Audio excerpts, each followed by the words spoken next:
दोस्तों नमस्कार। आज हम उत्तर प्रदेश की राजनीति के दो सबसे बड़े कद्दावर नेताओं, समाजवादी पार्टी के दिग्गज नेता आजम खान और बहुजन समाज पार्टी की सुप्रीमो मायावती के बीच हालिया बयानों और अटकलों का गहरा विश्लेषण करेंगे। क्या यूपी की सियासत एक बार फिर करवट लेने जा रही है?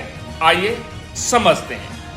पिछले कुछ हफ्तों से उत्तर प्रदेश के राजनीतिक गलियारों में एक खबर आग की तरफ फैली हुई है। क्या आजम खान, जो हाल ही में जेल से बाहर आए हैं, बसपा का दामन थामने वाले हैं? इन अटकलों को और भी हवा तब मिली जब खुद बसपा सुप्रीमो मायावती ने एक हालिया रैली में इन अफवाहों का जिक्र किया। मायावती जी ने साफ शब्दों में कहा था कि वह किसी से छिपकर नहीं मिलती, जब भी मिलती हैं खुले में मिलती हैं। उनके इस बयान के बाद आजम खान की क्या प्रतिक्रिया दी, आइए सुनते हैं। आजम खान ने मायावती के प्रति बेहद सम्मानजनक रुख दिखाया। उन्होंने कहा कि वह मायावती जी की बहुत इज्जत करते हैं और उन्हें एक बड़े जन समूह की नायक भी बताया और यह भी कहा कि जरूरत पड़ने पर वे मिल भी सकते हैं। उन्होंने कांशीराम जी के साथ अपने पुराने संबंधों का भी जिक्र किया। ये बयान अपने आप में काफी दिलचस्प है दोस्तों। एक तरफ मायावती इन अटकलों को खारिज कर रही है कि वह दूसरी तरफ आजम खान मायावती के प्रति अपना सम्मान व्यक्त कर रहे हैं और मिलने की संभावना से भी इनकार नहीं कर रहे हैं। आजम खान के बयानों में मायावती के प्रति गहरा सम्मान झलकता है।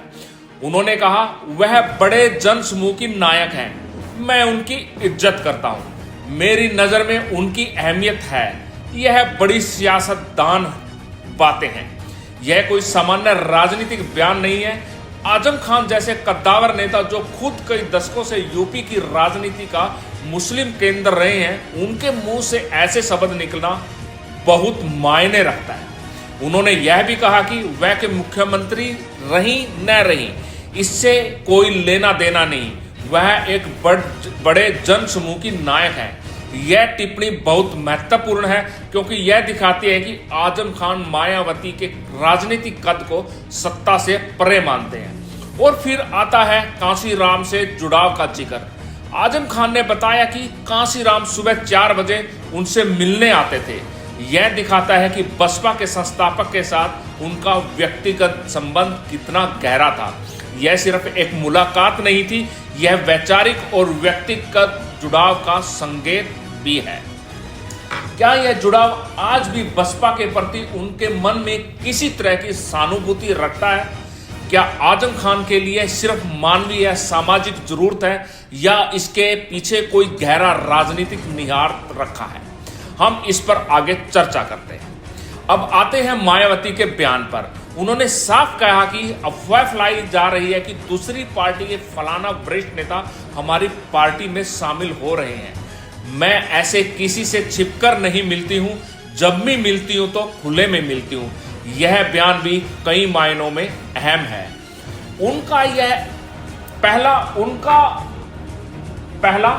यह उनकी अपनी छवि और कार्यशैली को दर्शाता है। मायावती एक ऐसी नेता है जो अपनी शर्तों पर राजनीति करती है और पारदर्शिता का दावा भी करती है। छिपकर न मिलना उनके राजनीतिक ब्रांड का एक हिस्सा है। दूसरा, यह उन अटकलों पर विराम भी लगाने की कोशिश थी जो उनकी पार्टी के भीतर या बाहर फैल रही थी। लेकिन क्या यह एक पूर्ण खंडन है या एक राजनीतिक चाल?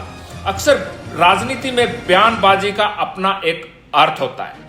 क्या वह आजम खान जैसे बड़े नेता को अपनी पार्टी में शामिल करने से पहले कोई स्पष्ट संदेश देना चाहती हैं या फिर वह केवल इन अफवाहों को शांत करने की कोशिश कर रही है ताकि भविष्य के लिए भी रास्ते खुले रहें?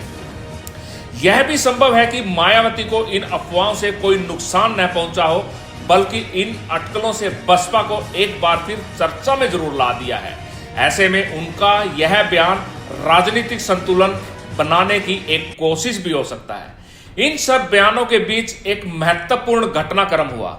आजम खान की जेल से रिहाई के बाद अखिलेश यादव से उनकी पहली मुलाकात। यह मुलाकात 2 घंटे तक चली और इसे सपा के लिए एक मजबूत संदेश के रूप में भी देखा गया।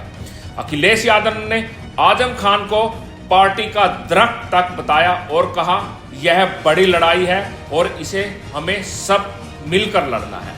यह दिखाता है कि सपा आजम खान को अपने साथ मजबूती से रखना चाहती है और उनके बड़े कद को स्वीकार भी करती है। इस मुलाकात के बाद आजम खान ने भी अपने पुराने अंदाज में कहा, खूबसूरत हाल तो आज भी वही है, चलिए किस गली में चलेंगे। यह बयान थोड़ा पहेली भरा जरूर है, लेकिन यह उनकी अपनी राजनीतिक स्वतंत्रता और अनुभव को भी दर्शाता है। सवाल यह है कि क्या आजम खान अब भी सपा में पूरी तरह से सहज हैं, खासकर अपने लंबे कारावास के बाद? क्या उन्हें लगता है कि सपा ने उनके लिए पर्याप्त प्रयास किए?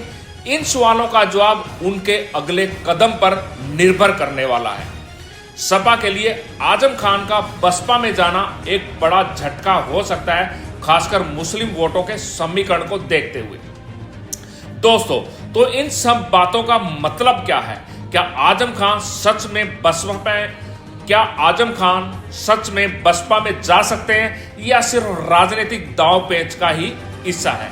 अगर आजम खान बीएसपी को ज्वाइन करते हैं तो बसपा को एक कद्दावर मुस्लिम चेहरा मिलेगा जो मुस्लिम वोट बैंक को मजबूत कर सकता है, खासकर रामपुर और इसके आसपास के क्षेत्रों में। और सपा के लिए एक बड़ा झटका होगा, मुस्लिम वोटों में विभाजन होना तय है। अगर ऐसा हुआ तो यह भविष्य में सपा और बसपा के बीच किसी संभावित गठबंधन या तालमेल के लिए भी रास्ते खोल सकता है और सपा के भीतर कुछ नेताओं के लिए यह असहज स्थिति भी पैदा कर सकता है। लेकिन दोस्तों, अब मानना तो पड़ेगा कि उनके बयानों ने यूपी की राजनीति में एक नए सिरे की बहस जरूर छेड़ दी है। यह बात तो तय है कि आजम खान और मायावती के बीच के ये बयान सिर्फ शब्दों का खेल नहीं है, ये यूपी की सियासत में बड़े बदलावों की शुरुआत भी हो सकते हैं। मुस्लिम वोट बैंक जो पारंपरिक रूप से सपा के साथ रहा है, अब बसपा की ओर भी आकर्षित हो सकता है यदि आजम खान जैसा बड़ा चेहरा बसपा में शामिल हो जाता है। दोस्तों, आने वाले दिनों में यह देखना और भी दिलचस्प होने वाला है कि क्या आजम खान की मानवीय और सामाजिक जरूरतें उन्हें मायावती के पास ले जाती है या वो अपने दरख्त सपा में ही अपनी जड़ें और मजबूत करेंगे। एक बात तो तय है कि यूपी की राजनीति में दिलचस्पी रखने वालों के लिए आने वाले दिन काफी रोमांचक भरे होने वाले हैं। आपको क्या लगता है, क्या आजम खान और मायावती एक साथ आएंगे? अपनी राय हमें कमेंट बॉक्स में जरूर बताएं। इस वीडियो को लाइक करें, शेयर करें और हमारे चैनल को सब्सक्राइब करना न भूलें ताकि आप ऐसे ही राजनीतिक विश्लेषण से रूबरू होते रहें। अगले वीडियो तक के लिए नमस्कार।